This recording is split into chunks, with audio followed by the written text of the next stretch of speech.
Hello students, my name is Atulya Kumar, Assistant Professor BBD ITM, Lucknow. In this lecture series, we are studying about transportation engineering. In today's lecture, we will discuss about vertical alignment and vertical curves. So, contents of today's lectures are gradient, summit curve and valley curve. So, let's start. तो last class में हम लोगों ने gradient का introduction किया था। Last class में हम लोगों ने पढ़ा था कि ग्रेडियंट जो होता है वो एक वर्टिकल स्लोप होता है विथ रिस्पेक्ट टू हॉरिजॉन्टल, यानी कि अगर हमारे रोड के पाथ में या अलोंग द रोड स्ट्रेच अगर हमारा वर्टिकल राइज और फॉल होता है विथ रिस्पेक्ट टू हॉरिजॉन्टल तो हम उसको बोलते हैं ग्रेडियंट। ग्रेडियंट को जो एक्सप्रेस करने का जो कंडीशन होता है वो होता है 1/n, मतलब एक यूनिट हॉरिजॉन्टल में कितना यूनिट वर्टिकल है। एक यूनिट, आप यूनिट को आप रिप्रेजेंट करते हैं किलोमीटर से भी रिप्रेजेंट कर सकते हैं या मीटर से रिप्रेजेंट कर सकते हैं, सेंटीमीटर से रिप्रेजेंट करते हैं। डिपेंड करता है कि आप कितनी स्ट्रेच की बात कर रहे हैं। अगर आप लंबी दूरी की बात करें तो आपको किलोमीटर से स्ट्रेच डिफाइन करना पड़ेगा, हॉरिजॉन्टल स्ट्रेच, तो आप उसके रिस्पेक्ट में वर्टिकल स्ट्रेच बात करोगे। ठीक है, तो टाइप ऑफ ग्रेडियंट की बात करें तो टाइप ऑफ ग्रेडियंट में जो पहला टाइप का ग्रेडियंट हम डिस्कस करेंगे, हम लोग वो बात करेंगे ruling gradient. Then we will further proceed to limiting gradient, exceptional gradient and minimum gradient. So let's start. तो रूलिंग ग्रेडियंट की हम लोग बात करते हैं। तो रूलिंग ग्रेडियंट जो का मतलब क्या होता है? रूलिंग मतलब जो डोमिनेट कर रहा है, जो उस रोड पे के पूरे स्ट्रेच पे वो डोमिनेट करेगा। किस पॉइंट ऑफ व्यू से? तो हम ग्रेडियंट की बात करें तो ग्रेडियंट के पॉइंट ऑफ व्यू से वो क्या करेगा? वो डोमिनेट करेगा। तो रूलिंग ग्रेडियंट का मतलब क्या होता है? Ruling gradient is the maximum gradient within which the designer attempts to design the vertical profile of road. अब रूलिंग ग्रेडियंट का मतलब क्या है कि आपको उस ग्रेडियंट से हमेशा जो वैल्यू है वो नीचे रखनी चाहिए। कोशिश की जाती है कि आपका जो ग्रेडियंट यानी कि आपका जो वर्टिकल स्लोप की वैल्यू है आपके रोड पे, उसकी वैल्यू रूलिंग ग्रेडियंट से हमेशा कम होनी चाहिए। उस टाइप के ग्रेडियंट को हम लोग बोलते हैं क्या? Ruling gradient. दूसरी बात, रूलिंग ग्रेडियंट का और क्या नाम दिया जाता है? रूलिंग ग्रेडियंट को बोला जाता है डिजाइन ग्रेडियंट। मतलब ये मैक्सिमम ग्रेडियंट है जो हम रोड पे प्रोवाइड कर पा रहे हैं इन नॉर्मल सर्कमस्टांसेस। आप किसी इससे ज़्यादा ग्रेडियंट आप इस पर्टिकुलर रोड पे सपोज करते हैं कि हम लखनऊ से कानपुर जा रहे हैं, लखनऊ से कानपुर की रोड की बात करें तो लखनऊ से कानपुर के रोड में कहीं कहीं पे हो सकता है कि उसके रोड के जो अलाइनमेंट है उसके क्रॉस सेक्शन पॉइंट की बात करें, उसके एलिवेशन के हिसाब से हमें कहीं रोड पे डिप देखने को मिलेगा, कहीं पे राइज देखने को मिलेगा। लेकिन कितना डिप मैक्सिमम हो सकता है, कितना मैक्सिमम राइज हो सकता है, वो कौन डिफाइन करेगा? तो वो इंजीनियर डिफाइन करेगा। और वो उस राइज और फॉल की बात हम करेंगे तो उसकी बात करेंगे रूलिंग ग्रेडियंट में। रूलिंग ग्रेडियंट के लिए आपको जो फैक्टर डिफाइन करना होता है, जो फैक्टर कंसिडर करना है, वो होता है कि आपका टेरेन टाइप कौन सा है, कितनी दूरी की बात आप कर रहे हैं, कितना आपका रोड का स्ट्रेच है, दूसरी बात उस रोड का डिजाइन स्पीड कितना है, और पावर ऑफ व्हीकल मतलब कौन सा व्हीकल उस रोड पे चल रहा है। जस्ट फॉर एग्जांपल अगर आप छोटे कार व्हीकल की बात करें, लाइक 4 व्हीलर की बात करें, कार की बात करें, तो उनमें ट्रैक्शन पावर जो होता है वो ज़्यादा होता है with respect to heavy vehicle. Loaded truck की बात करें तो ट्रक पे ट्रैक्शन पावर कम होता है। ट्रैक्शन पावर मतलब अगर वर्टिकल स्लोप की बात करें तो ट्रक को ट्रैवल करने में उस वर्टिकल कर्व को, वर्टिकल अलाइनमेंट को दिक्कत होगी, वह कार आराम से ट्रैवल कर सकता है। दो रीजन है, या तो दोनों के वेट में डिफरेंस है, वेट में डिफरेंस होता है तो होगा तो जिसके कारण से डाउनवर्ड वेट जो होता है यानी कि ग्रेविटी के नीचे तरफ जो वेट लग रही होगी वो ट्रक का ज्यादा होगा, जिसका उसे रेसिस्टेंस ज्यादा देखने को मिल सकता है। लेकिन बात आती है तो ये सब किसको रिप्रेजेंट कर रहा है? एक पावर ऑफ व्हीकल को रिप्रेजेंट कर रहा है। तो कितने कौन सा व्हीकल चल रहा है? अगर हाईवे है तो उसमें सभी टाइप के व्हीकल चलेंगे तो उसके हिसाब से आपको ग्रेडियंट डिसाइड करना पड़ेगा। स्टेट हाईवे है, बाईपास रोड है, तो बात की जाएगी कि हाँ सिर्फ इसमें सिर्फ हेवी व्हीकल ही चलेगा या सिर्फ छोटी गाड़ियाँ चलेगी। तो उस रोड के टाइप के हिसाब से उस पर व्हीकल जो ट्रैवल कर रहा है उसके हिसाब से हम लोग रूलिंग ग्रेडियंट की बात करेंगे। उसके बाद बात करेंगे लिमिटिंग ग्रेडियंट की बात करते हैं। लिमिटिंग ग्रेडियंट का मतलब क्या होता है? लिमिटिंग ग्रेडियंट का मतलब होता है कि ऐसा ग्रेडियंट जो कि स्टीपर देन रूलिंग ग्रेडियंट है। आप सब रूलिंग मतलब क्या हुआ कि अगर आप रूलिंग ग्रेडियंट कुछ इस हिसाब से प्रोवाइड कर रहे थे, यहाँ पे एंगल जो बन रहा था थीटा इक्वल टू, अगर हम रिप्रेजेंट कर रहे हैं ये एंगल 30 डिग्री बन रहा था, 30 डिग्री बन रहा था, हम इसको दे रहे हैं कि ये रूलिंग ग्रेडियंट है। लेकिन कोई ऐसा सर्कमस्टांसेस हुआ, कुछ ऐसा सर्कमस्टांसेस हुआ जहां पे अगर हम रूलिंग ग्रेडियंट प्रोवाइड करते हैं तो रोड के कंस्ट्रक्शन का कॉस्ट इंक्रीज हो रहा है। क्यों इंक्रीज हो रहा है? क्योंकि ये बहुत ही मतलब अगर आपको इस पॉइंट पे जाना है, इस पॉइंट पे जाना है तो आप इतनी दूर की ट्रेवल, इतना दूर आपको स्लो प्रोवाइड करना पड़ेगा, इतनी दूर आपको स्लो प्रोवाइड करना पड़ेगा। लेकिन अगर हम लोग बात करें लिमिटिंग ग्रेडियंट की बात कर रहे हैं, लिमिटिंग ग्रेडियंट की, तो हम लोग क्या करेंगे? लिमिटिंग ग्रेडियंट का सबसे पहला क्या स्टेप है कि इसका जो कंडीशन होता है वो स्टीपर देन रूलिंग ग्रेडियंट होता है। मतलब कि आप यहाँ से यहाँ तक रोड पर ट्रैवल किए और एक स्टीप स्लोप बना है, और ये एंगल कितना होगा? ये एंगल 100% है कि ग्रेटर देन 30 डिग्री ही होगा, 100% ग्रेटर देन 30 डिग्री है। और इसमें क्या हुआ कि आपका जो वर्टिकल अलाइनमेंट की जो स्ट्रेच थी, लेंथ थी, वर्टिकल अलाइनमेंट की जो लेंथ थी वो आपने क्या कर दिया, कम कर दिया, जिसके कारण से आपका कंस्ट्रक्शन का कॉस्ट कम हो गया, कंस्ट्रक्शन का कॉस्ट कम हो गया। ठीक है, तो लिमिटिंग ग्रेडियंट का मतलब क्या होता है कि limiting gradient is steeper than ruling gradient. है तो स्लोपी, ग्रेडियंट है तो स्लोपी, लेकिन ये क्या है, रूलिंग ग्रेडियंट से ज्यादा स्टीपर है, मतलब उसका जो इंक्लिनेशन एंगल है वो रूलिंग ग्रेडियंट से ज्यादा है। दूसरा, ये तब यूज किया जाता है इंजीनियर के द्वारा व्हेन कंस्ट्रक्शन का कॉस्ट ज्यादा हो रहा है, जब आप रूलिंग ग्रेडियंट प्रोवाइड कर रहे हैं। उसका इसमें कंडीशंस क्या क्या है, आपको लिमिटिंग ग्रेडियंट तभी प्रोवाइड करनी पड़ेगी जहां पे आप स्ट्रेच ऑफ रोड को लिमिट कर सके, मतलब कि आपको कम दूरी की बात की जा रही है, थोड़ी दूर की बात की जा रही है तब। अगर ज्यादा स्ट्रेच ऑफ रोड तो अभी भी हो रहा है, तभी अभी भी आप उस ग्रेडियंट को प्रोवाइड नहीं करेंगे। अगर आप हिली रीजन में प्रोवाइड कर रहे हैं, तो आप इट इज फ्रीक्वेंटली आपके पास में ये ज्यादा जरूरी होता है, क्योंकि हिली रीजन में क्या होता है ना कि पीक तक पहुंचने के लिए, किसी भी हिल के पीक तक पहुंचने के लिए आप अगर रूलिंग ग्रेडियंट की बात करेंगे तो आपका लेंथ ऑफ रोड ज्यादा हो जाएगा, इसका मतलब कंस्ट्रक्शन का कॉस्ट ज्यादा हो जाएगा। इसके लिए क्या किया जाता है कि वहां पे रूलिंग ग्रेडियंट को एक्सीड किया जाता है, लेकिन लिमिटिंग ग्रेडियंट से नीचे रखी जाती है वैल्यू, या मैक्सिमम लिमिटिंग ग्रेडियंट तक आप वैल्यू रख सकते हैं। एक्सेप्शनल ग्रेडियंट क्या होता है, ये एक स्टेप और फर्दर हम पहुंच गए, एक स्टेप और आगे जाना है, यानी कि it is steeper than limiting gradient, मतलब ऐसा ग्रेडियंट जो लिमिटिंग ग्रेडियंट की बात, नाम से पता चला एक्सेप्शनल ग्रेडियंट, तो it is steeper than limiting gradient, और it is provided only in unavoidable circumstance, मतलब ऐसा कोई सिचुएशन आ गया जहां पे आप रूलिंग ग्रेडियंट भी नहीं प्रोवाइड कर सकते और लिमिटिंग ग्रेडियंट भी नहीं प्रोवाइड कर सकते हैं, तो उस केस में आप क्या करेंगे, आप उस केस में एक्सेप्शनल ग्रेडियंट प्रोवाइड करेंगे। ओके, और इसका भी क्या है, रूलिंग ग्रेडियंट की तरह, लिमिटिंग ग्रेडियंट की तरह इसमें भी स्ट्रेच ऑफ रोड क्या होना चाहिए, कम होना चाहिए। उसका नेक्स्ट का बात आती है मिनिमम ग्रेडियंट की बात। अब मिनिमम ग्रेडियंट का मतलब क्या हुआ कि minimum amount of transverse slope और minimum amount of vertical slope that can be provided to avoid logging of water, मतलब इतना मिनिमम स्लोप आपको प्रोवाइड करना है कि आप उस रोड के सरफेस पे प्रॉपर ड्रेनेज आप इंश्योर कर पाओ, रोड पे पानी इकट्ठा ना हो, पानी जमा ना हो। इसके लिए जो आपको स्लोप प्रोवाइड करना पड़ रहा है, वर्टिकल स्लोप आपको प्रोवाइड करना पड़ रहा है, उसको हम लोग बोलेंगे मिनिमम ग्रेडियंट। मिनिमम ग्रेडियंट की वैल्यू जो होती है जनरल केस में वो कैम्बर के बराबर में होती है, क्योंकि कैम्बर भी क्या होता है, एक ट्रांसवर्स स्लोप होता है, एक क्रॉस सेक्शन स्लोप होता है, तो कैम्बर के बराबर में जनरली आप मिनिमम ग्रेडियंट की वैल्यू रख सकते हैं। ओके, नेक्स्ट बात होती है कि मिनिमम, अगर इसकी मैक्सिमम वैल्यू की बात करें, मिनिमम ग्रेडियंट की मैक्सिमम वैल्यू की बात करें, तो ये प्रोवाइड की जाती है 1 in 500 फॉर कंक्रीट ड्रेन। अगर आपके रोड में कंक्रीट यानी कि कंक्रीट के ड्रेनेज बने हुए हैं तो 1 in 500 आप प्रोवाइड कर सकते हैं, या 1 in 200 और 1 in 100 आप प्रोवाइड कर सकते हैं फॉर ओपन सॉइल। मतलब कच्चे ड्रेनेज सिस्टम की बात करें तो आप 1 in 100 या 1 in 200 का वर्टिकल स्लोप दे सकते हैं, लेकिन अगर आप कंक्रीट ड्रेन की बात करें तो 1 in 100 भी बात करेंगे। मिनिमम ग्रेडियंट किस पे डिपेंड करता है, मिनिमम ग्रेडियंट डिपेंड करता है कि रेनफॉल की इंटेंसिटी उस एरिया में कितनी है, सॉइल का टाइप क्या है, उसकी पोरोसिटी कितनी है, उसमें उसकी परमिबिलिटी की वैल्यू कितनी आ रही है, और अदर साइड कंडीशंस के हिसाब से, टाइप ऑफ टेरेन के हिसाब से डिफरेंट टाइप्स ऑफ आपके पास रोलिंग ग्रेडियंट है, लिमिटिंग ग्रेडियंट है और एक्सेप्शनल ग्रेडियंट है। अगर आप प्लेन एंड रोलिंग रीजन की बात करें, तो जो रूलिंग ग्रेडियंट है इसकी वैल्यू जो होती है 1 in 30 यानी कि 3.3% के बराबर में। लिमिटिंग ग्रेडियंट जो होती है it is equal to 1 in 20 यानी कि 5%, और एक्सेप्शनल ग्रेडियंट होती है 1 in 50 यानी कि 6.7%। अगर आप माउंटेनियस है या स्टीप एलिवेशन है जहां पे जो मीन सी लेवल की जो हाइट है वो 3 मीटर से ज़्यादा ऊपर है वो पॉइंट, तो उस केस में अगर आप बात करें तो आप रूलिंग ग्रेडियंट 1 in 20 प्रोवाइड करेंगे, लिमिटिंग ग्रेडियंट 1 in 16 या 17 के अप्रॉक्सीमेटली में प्रोवाइड करेंगे, और अगर आप एक्सेप्शनल ग्रेडियंट की बात करें तो 1 in 14.3 प्रोवाइड करेंगे। और अगर फर्दर अगर आप माउंटेनियस रीजन में एलिवेशन 3000 मीटर से एबव MSL से ऊपर है तो उस केस में अगर आप रूलिंग ग्रेडियंट की बात करें तो 1 in 16 प्रोवाइड करेंगे, 1 in 14.3 आपका लिमिटिंग ग्रेडियंट होगा, एक्सेप्शनल ग्रेडियंट 1 in 12.5। 1 in 12 का मतलब क्या कि अब देखिए यहाँ पे अगर आप इस वैल्यू को और इस वैल्यू को अगर कोरिलेट करते हैं तो पहला वैल्यू जो है प्लेन रीजन के केस में आप एक यूनिट चलने के लिए, एक यूनिट हॉरिजॉन्टल चलने के लिए आप 12.5 का बाद 12.5 अपलिफ्ट कर रहे हैं, 12.5 अपलिफ्ट कर रहे हैं। वहीं अगर आप पहले प्लेन रीजन की बात करें तो एक यूनिट चलने के लिए आपको सिर्फ 1 in 15 का अपलिफ्टमेंट करना पड़ा। मतलब क्या है कि आप स्लोप जो है वो कम कर रहे हैं, आपका स्लोप जो है वो स्टिप से नॉर्मल की तरफ जा रहा था।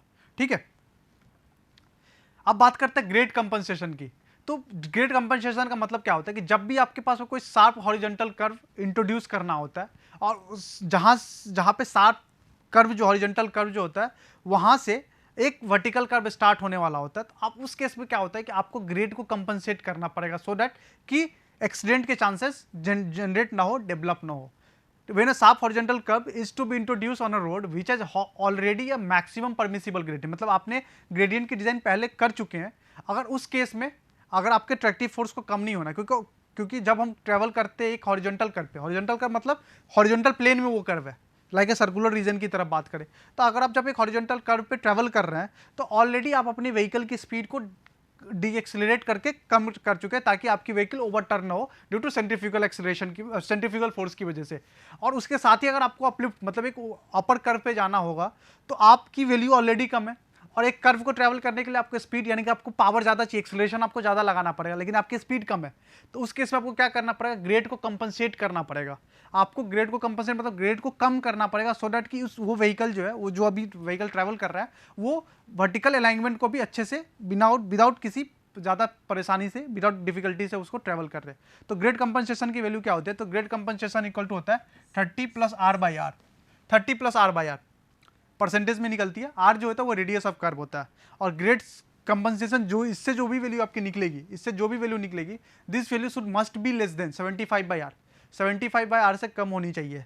अब बात आती है कि ग्रेड कंपनसेशन कब प्रोवाइड नहीं किया जा सकता, तो ग्रेड का as per as IRC grade compensation is not required for grades flatter than 4%. अगर 4% से नीचे का ग्रेड है, अगर आप ग्रेडियंट की वैल्यू 4% से नीचे है तो आप जरूरी नहीं है कि आपको ग्रेड कंपनसेशन लगाना पड़े, ऐसा जरूरी नहीं है. लेकिन अगर फिर भी अगर आपको लगाना है तो मैक्सिमम ग्रेड कंपनसेशन जो होगा that is limited to 75/r. That should be limited to 75/r के बराबर में. ओके, नेक्स्ट टॉपिक जो आज का टॉपिक है हम लोगों का वो है वर्टिकल कर्व्स. वर्टिकल कर्व्स का मतलब, अभी तक हम लोग हॉरिजॉन्टल कर्व की बात कर रहे थे. हॉरिजॉन्टल कर्व में हम लोगों ने बोला था कि जनरली 3 टाइप के कर्व होते हैं, बर्नौली, लेमनिस्केट एंड स्पाइरल. अब हॉरिजॉन्टल वर्टिकल कर्व क्या होता है, तो वर्टिकल कर्व क्या होता है कि आप लोग जब भी हम लोग रोड पे ट्रैवल करते हैं, खासकर जब हिली रीजन में ट्रैवल करते हैं, तो जैसे हम जहाँ चल रहे हैं फिर एक ऊपर आ गए, फिर ऐसे इस तरीके से आप ट्रैवल करते हैं, इस तरीके से ट्रैवल करते हैं, तो ये क्या है, ये वर्टिकल कर्व है. ये वर्टिकल कर्व. हॉरिजॉन्टल कर्व क्या था, बहुत बच्चों को कंफ्यूजन हो जाती है. तो हॉरिजॉन्टल कर्व क्या होता है, तो हॉरिजॉन्टल कर्व की बात करें तो हॉरिजॉन्टल कर्व ये था पूरा. आप इस रोड के बीच में चल रहे हैं, ये रोड का साइड व्यू नहीं है, आप इस रोड के को ऊपर से एनालाइज करें, आप इसके टॉप व्यू से एनालाइज करें, कि आप इस रोड को ऊपर से देख रहे हैं, तो ऊपर से आपको क्या रोड दिखने को मिल रहा है, इस तरीके से, ये इस तरीके से मूव कर रहा है. और ये वर्टिकल कर्व क्या है, वर्टिकल कर्व मतलब लाइक दिस, जिगजैग मैनर में, उसको बोलते हैं वर्टिकल कर्व. ठीक है, तो वर्टिकल कर्व जनरली 2 टाइप के होते हैं. पहला जो टाइप है उसको हम लोग बोलेंगे सबमिट कर्व, और या इसका दूसरा नाम क्या है, क्रेस्ट कर्व. और दूसरा जो टाइप है इसको बोलते हैं वैली कर्व या शैग कर्व. पहला जो टाइप है वर्टिकल कर्व का उसको हम लोग बोलते हैं सबमिट कर्व या क्रेस्ट कर्व, और दूसरा जो है उसको बोलते हैं वैली कर्व या शैग कर्व. सबमिट कर्व का क्या मतलब होता है, सबमिट कर्व का मतलब होता है कि एक सबमिट की तरह यानी कि लाइक दिस सबमिट की तरह. और सैग कर्व का मतलब क्या होता है, या वैली कर्व का एक घाटी के, वैली मतलब क्या होता है, घाटी यानी कि समथिंग नीचे, तो ये हो गया, क्या हो गया, ये वैली कर्व हो गया. आगे हम लोग इसका डिस्कशन करने वाले हैं. और ये क्या है, ये सबमिट कर्व है. ठीक है, तो सबसे पहले हम लोग बात करेंगे सबमिट कर्व के बारे में. सबमिट कर्व का मतलब क्या हुआ, submit curve is the convex upward and concave downward. Submit curve क्या होता है, वो convex upward and concave downward, मतलब कि कन्वेक्स वाला पोर्शन क्या होगा, ऊपर की तरफ होगा, और कन्वेक्स वाला पोर्शन क्या होगा, कनकेव वाला पोर्शन क्या होगा, नीचे की तरफ होगा. तो इस कर्व को हम लोग क्या बोलते हैं, सबमिट कर्व. सबमिट कर्व के लिए जो आप प्रीफर्ड शेप होता है सबमिट कर्व के लिए, वो प्रोवाइड की जाती है स्क्वायर पैराबोला के शेप में हम चाहते हैं. पैराबोला किसका शेप का मतलब क्या हुआ, पैराबोला इस तरीके से, इसको बोलते हैं पैराबोला. वैली कर्व में भी पैराबोला होता है, ये भी वैली कर्व का, लेकिन प्रीफर्ड शेप जो होता है वो सबमिट कर्व के लिए, वो कौन सा शेप होता है, preferred shape for submit curve is square parabola. वो क्यों प्रोवाइड किया जाता है, क्यों, क्योंकि स्क्वायर पैराबोला पे आपके एक तो आपके पास क्या होता है कि सिंप्लिसिटी ऑफ इक्वेशन हो जाती है, मतलब आप उसके इक्वेशन को बहुत ही आसानी से सॉल्व कर पाएंगे. और दूसरा जो ग्रेडियंट का जो रेट ऑफ चेंज है वो यूनिफॉर्म होता है, मतलब ग्रेडियंट यानी कि स्लोप की जो वर्टिकल स्लोप की चेंज होती है, वर्टिकल अभी हम लोगों ने जस्ट पढ़ा है ग्रेडियंट के बारे में, तो ग्रेडियंट का जो change of rate of change होता है वो यूनिफॉर्म होता है. किसके केस में, सबमिट कर्व के केस में.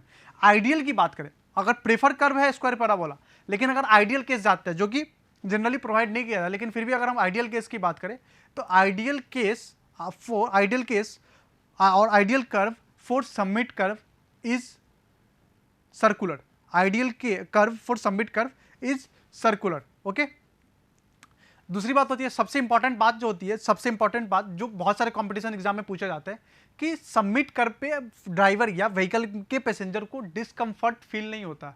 बात ध्यान से सुनिएगा, सबमिट कर्व पे जब आप ट्रेवल करेंगे, जब भी आप सबमिट कर्व पे ट्रेवल करेंगे, तो उस केस में व्हीकल के पैसेंजर और ड्राइवर को कोई भी डिस्कंफर्ट फील नहीं होता। इसलिए नहीं फील होता क्योंकि उसमें टाइम में जो आपकी ग्रेविटी है वो ग्रेविटी बैलेंस करती है, किसके थ्रू बैलेंस हो जाती है, सेंट्रीफ्यूगल फोर्स के थ्रू बैलेंस हो जाती है। जो आपके व्हीकल पे सेंट्रीफ्यूगल फोर्स लग रहा था, उस सेंट्रीफ्यूगल फोर्स के द्वारा आपकी ग्रेविटी क्या हो जाती है, वो बैलेंस हो जाती है। इसीलिए कोई डिस्कंफर्ट आपको देखने को नहीं मिलता। ये different types of summit curve का कंडीशन है, सब डिफरेंट टाइप्स ऑफ। अच्छा हाँ, सबमिट कर्व में आपको एक और वैल्यू निकालनी होती है, ये वैल्यू निकालनी होती है, इसको हम लोग बोलते हैं इन्फ्लेक्शन पॉइंट, इसको बोलते हैं इन्फ्लेक्शन पॉइंट। इन्फ्लेक्शन पॉइंट की जो वैल्यू निकलती है, ये n इक्वल टू लिखा जाता है, n इक्वल टू लिखा जाता है n1 minus of n2, n1 minus of n2 with sign, जहाँ पे n1 n2 क्या है, n1 n2 दोनों जो ज्वाइनिंग का टेंजेंट आ रहा होगा कर्व का, उन दोनों कर्व का ग्रेडियंट की वैल्यू है n1 n2। दोनों जो भी कर्व ज्वाइन होके एक वर्टिकल कर्व बन रहा होगा, उन दोनों के टेंजेंट की जो के स्लोप की जो वैल्यू होगी वो n1 और n2। हो सकता है कि दो डाउनवर्ड एक वर्टिकल स्लोप मिलकर सबमिट कर्व बन रहा होगा। लाइक एग्जांपल की बात करें तो ये हमारे पास क्या था, ये हमारे पास अपवर्ड स्लोप था, असेंडिंग स्लोप बोल सकते हैं, और ये हमारे पास डाउनवर्ड स्लोप था। तो इस केस की बात करें तो इस केस में अगर आपको इन्फ्लेक्शन पॉइंट निकालना होगा, तो अगर हम विथ साइन की बात करें तो n1 माइनस ऑफ n2, क्योंकि डिसेंडिंग है तो इसलिए इक्वल होकर क्या बन गया, n1 प्लस n2। सिमिलरली अगर यहाँ बात करें, इस केस की बात करें तो ये क्या डिसेंडिंग है, ये क्या है असेंडिंग कर्व है, ठीक है। तो इस केस की बात करें तो n इक्वल टू क्या हो जाएगा, n equal to minus n1 minus of n2, तो ये क्या हो जाएगा, ये हो जाएगा n2 माइनस ऑफ n1, ठीक है। तो आपको ये बात ध्यान रखना है कि इन्फ्लेक्शन पॉइंट इक्वल टू होता है n1 minus of n2 with sign. Sign important है, साइन का जब यूज करना बहुत ही जरूरी है। उसके बाद हम लोग बात करेंगे लेंथ ऑफ सबमिट कर्व कैसे कैलकुलेट करते हैं। तो length of summit curve calculate करने के लिए आपके पास में पैराबोला का जो जनरल इक्वेशन होता है, जो आप सबमिट कर्व के लिए यूज करेंगे, वो पता होना चाहिए। This value is equal to y by nx square upon 12। ये पैराबोला का जनरल इक्वेशन होता है जो कि हम सबमिट कर्व के लिए यूज करते हैं, जहां पे n क्या होता है, n जो होता है वो इन्फ्लेक्शन पॉइंट का एंगल होता है। इन्फ्लेक्शन पॉइंट की जो एंगल होती है उसको हम लोग बोलते हैं n। l क्या, l होता है लेंथ ऑफ कर्व। x क्या, x जो होता है वो वर्टिकल डिस्टेंस, कितना डिस्टेंस ट्रेवल करने पे ये स्लोप की वैल्यू आती है। तो अगर इसमें भी हमारे पास में दो केस आता है। पहला केस क्या आता है कि जब लेंथ ऑफ कर्व जो है वो साइड डिस्टेंस से ज्यादा बड़ा है, length of curve side distance से ज्यादा बड़ा है या length of curve side distance से कम है। तो साइड डिस्टेंस में भी यहाँ पे जो आप लेंथ ऑफ सबमिट कर्व में जो साइड डिस्टेंस हम लोगों को कंसीडर करना होता है, वो कंसीडर करना होता है स्टॉपिंग साइड डिस्टेंस और ओवरटेकिंग साइड डिस्टेंस, दोनों साइड डिस्टेंस की बात कंसीडर करनी होती है। स्टॉपिंग साइड डिस्टेंस भी चाहिए और ओवरटेकिंग साइड डिस्टेंस भी चाहिए। तो हम पहला केस जो हम लोग अभी स्टडी करने वाले हैं वो केस कौन सा है, वो केस है length of curve is greater than side distance. Length of curve is greater than side distance. उसमें भी जो सबसे पहला केस है, वो सबसे पहला केस हम लोग पढ़ेंगे स्टॉपिंग डिस्टेंस की। तो अगर length of curve greater than side distance है, if the length of curve is greater than side distance, then length of summit curve का जो फॉर्मूला आता है, लेंथ ऑफ कर्व जो आप मिलेगा वो मिलेगा LC equal to NS square under root under 2h plus 2h का होल स्क्वायर, NS स्क्वायर। अब यहाँ पे n क्या है, n हम लोगों को पता है डेविएशन एंगल, यानी कि इन्फ्लेक्शन पॉइंट का जो एंगल था, डेविएशन एंगल इसको बोलते हैं। h जो था ये हाइट ऑफ ड्राइवर, मतलब रोड से ड्राइवर का हाइट कितना है, ड्राइवर के आई साइट, ड्राइवर की हाइट मतलब ड्राइवर की हाइट नहीं, ड्राइवर के आई साइट की हाइट, ड्राइवर के आई साइट की हाइट, रोड के सरफेस से उसकी आई साइट की हाइट कितनी है, स्मॉल h है जनरली, सॉरी ये यहाँ पे स्मॉल h है, ये small h equal to height of object. Road पे जो भी ऑब्जेक्ट है, यानी कि चाहे वो सामने वाला व्हीकल क्यों ना हो, तो रोड हाइट ऑफ ऑब्जेक्ट है, रोड पे जो ऑब्जेक्ट रखा हुआ, ऑब्स्ट्रक्शन रखा हुआ उस ऑब्जेक्ट का इन मीटर। और s क्या है, साइड डिस्टेंस है।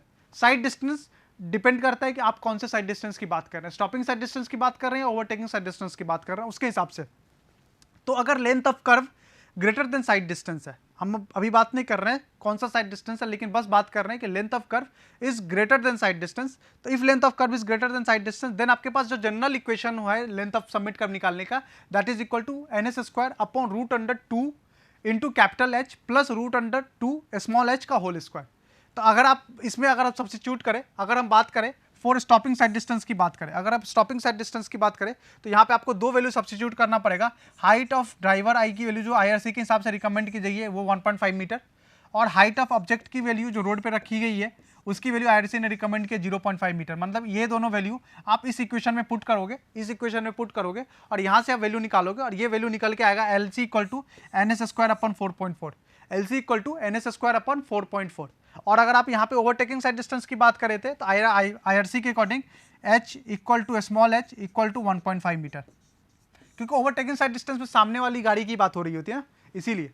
तो h equal to small h equal to 1.5 metre, और इसकी वैल्यू फिर हम इस इक्वेशन में पुट करेंगे और तब जो LC की वैल्यू निकल के आती है, this value is coming out as NS² upon 9.6, NS² upon 9.6। उसके बाद लेंथ ऑफ कर्व अगर साइड डिस्टेंस से कम है तो उस केस में लेंथ ऑफ सबमिट कर्व की वैल्यू क्या होगी। अभी हम लोगों ने क्या देखा था कि जब length of curve side distance से ज्यादा है उस केस में स्टॉपिंग साइड डिस्टेंस और ओवरटेकिंग साइड डिस्टेंस के लिए हम लोगों ने लेंथ ऑफ कर्व निकाला था।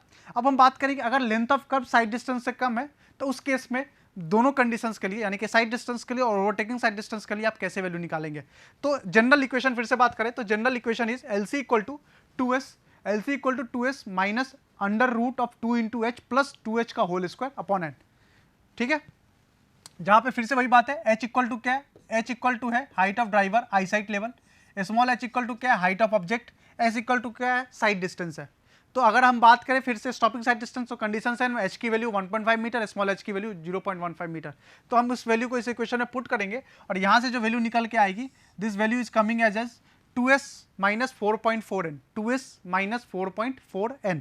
और फॉर ओवरटेकिंग साइड डिस्टेंस की हम बात करें, फॉर ओवरटेकिंग साइड डिस्टेंस की बात करें तो LC इक्वल टू निकलता है 2s minus 9.6 upon n, 9.6 upon n।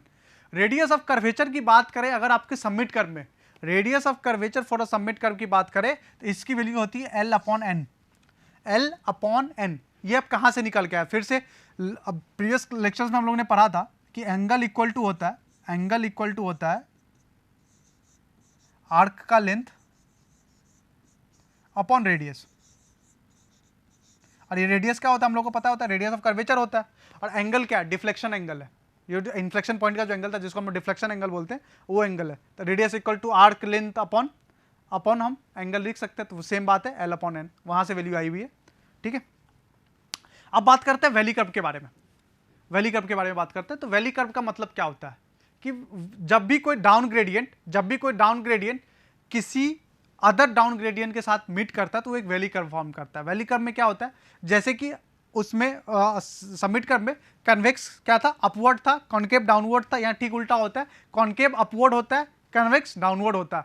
Valley curve में जो आपका इंटरसेक्शन पॉइंट होता है यानी कि जो डिफ्लेक्शन पॉइंट होता है वो बिलो द कर्व होता है। सबमिट कर्व में क्या हो रहा था, inflection point above the curve lie कर रहा था। Valley curve is usually made up of two transition curve of equivalent without having circular curve. Valley curve कब बनता है, जब दो ट्रांजिशन कर्व विदाउट किसी सर्कुलर कर्व के बीच में के बिना अगर मीट करते हैं तो वैली कर्व बनता है। क्यूबिक पैराबोला जो होता है वो प्रीफर्ड शेप होता है फॉर वैली कर्व। क्यों, क्योंकि इसमें सेंट्रीफ्यूगल फोर्स जो होता है वो ग्रेजुअली इंट्रोड्यूस्ड होता है। सेंट्रीफ्यूगल फोर्सेस ग्रेजुअली इंट्रोड्यूस किसके केस में, वैली कर्व के केस में। As per IRC square parabola is the ideal shape for valley curve due to simplicity of calculation की सिंप्लिसिटी की वजह से idea as per IRC square parabola जो होता है वो प्रीफर केस शेप होता है। सेंट्रीफ्यूगल फोर्स और gravity force both act downward, दोनों डाउनवर्ड एक्ट करता है। इसके कारण से जब भी आप वैली कर्व यानी कि जब भी आप नीचे आते हैं तो आपको एक डिस्कम्फर्ट फील होता है। क्यों, क्योंकि सेंट्रीफ्यूगल फोर्स और ग्रेविटी दोनों डाउनवर्ड एक्ट करते हैं।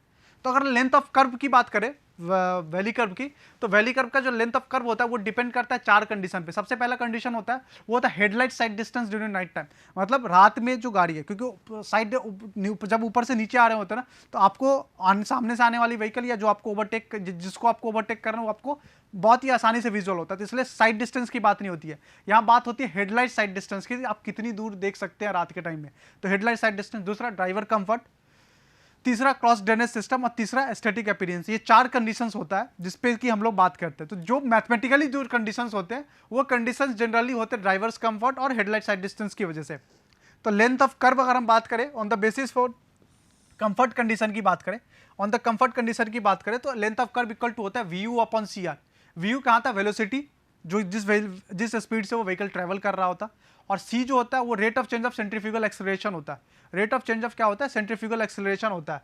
तो अगर हम बात करें, अगर और हमें पता है कि एल एस इक्वल टू क्या होता है, लाभ जस्ट बात किया था, length of curve equal to क्या, सॉरी रेडियस क्या की वैल्यू क्या होती है? एल एस अपॉन एन के बराबर में होती है। तो अगर हम यहाँ पे इस आर की जगह पे अगर हम एल एस अपॉन एन की वैल्यू रख दें, एल एस अपॉन एन की वैल्यू रख दें, तो यहाँ क्या हो जाएगा? L S square N V cube upon C हो जाएगा। और यहाँ से एल एस की वैल्यू क्या निकल के आएगी? Root under N V cube upon C, root under N V cube upon C, root under N V cube upon C. जहाँ से लेंथ ऑफ वेरी कर्व हम आराम से निकाल सकते हैं, L S upon root under N V cube upon C की value यहाँ से निकाल सकते हैं, जहाँ पे हम वी को किसमें पुट कर रहे हैं? मीटर पर सेकेंड में पुट कर रहे हैं। नेक्स्ट बात करते हैं हेडलाइट साइड डिस्टेंस की बात करते हैं। On the basis of headlight side, अगर length of curve is greater than headlight side distance, अगर length of curve is greater than headlight side distance, तब आपको लेंथ ऑफ वैल्यू कर्व जो निकल के आएगा वो निकल के N S square upon 2s equal to 2s tan alpha, जहाँ पे h क्या है? Height of headlight. Height of headlight कहाँ से? रोड लेवल से, रोड के सरफेस से height of headlight 0.75 metre. s क्या है? Headlight side distance. अल्फा क्या है? Beam angle. बीम एंगल मतलब जब भी आप गाड़ी देखते होगे तो बीम एंगल कुछ इस तरीके से, गाड़ी से जो लाइट निकलती है वो इस तरीके से कोनिकल फॉर्म में निकलती है। ये एंगल जो होता है वो जनरली 1 डिग्री के बराबर, अप्रॉक्सीमेटली 1 डिग्री के बराबर में लिया जाता है, तो आप 1 डिग्री लोगे। अगर लेंथ ऑफ कर्व जो है वो हेडलाइट साइड डिस्टेंस से कम है, तो उस केस में आपको लेंथ ऑफ कर्व की वैल्यू कहाँ से कितनी आएगी? तो वो वैल्यू आ जाएगी 2s minus 2h plus 2s tan alpha upon N. यहाँ पे सब कुछ सेम है। h इक्वल टू क्या है? हेडलाइट साइड डिस्टेंस, अल्फा क्या है? बीम एंगल, और n क्या है? n है डिफ्लेक्शन एंगल की बात हो रही है। Minimum length of vertical curve की बात करें तो minimum length of vertical curve जो होता है वो डिपेंड करता है डिजाइन स्पीड पे, डिजाइन स्पीड पे डिपेंड करता है। और ये रिकमेंडेशन किसके थ्रू मिला? हम लोग को IRC ने ये रिकमेंड किया। इसमें हम लोग के पास में 3 है, एक तो डिजाइन स्पीड का कॉलम आप देख रहे होंगे, दूसरा कॉलम जो है ये मैक्सिमम ग्रेड चेंज मतलब ग्रेडियंट की वैल्यू पे भी डिपेंड करेगी हमारी minimum length of vertical curve, क्योंकि वर्टिकल कर्व में ड्रेनेज कंडीशन की भी बात आ रही थी, और ड्रेनेज कंडीशन के लिए को आपको मिनिमम कर्व का मिनिमम लेंथ का क्राइटेरिया सेटिस्फाई करना पड़ेगा। तो अगर आप 35 kmph पे आपकी डिजाइन स्पीड है और आपका जो ग्रेडियंट आप प्रोवाइड किए हैं, जो मैक्सिमम ग्रेडियंट आप प्रोवाइड किया अगर 1.5% प्रोवाइड किए हैं, तो length of valley curve should not be less than 15 metre. 15 metre से कम में आप लेंथ ऑफ वैली कर्व नहीं रख सकते। सिमिलरली अगर आप 100 मीटर डिजाइन स्पीड की बात करें और आपने जो मैक्सिमम ग्रेडियंट प्रोवाइड किया वो 0.5% प्रोवाइड किया है, तो minimum length of valley curve is equal to 60 metre. Okay, thank you.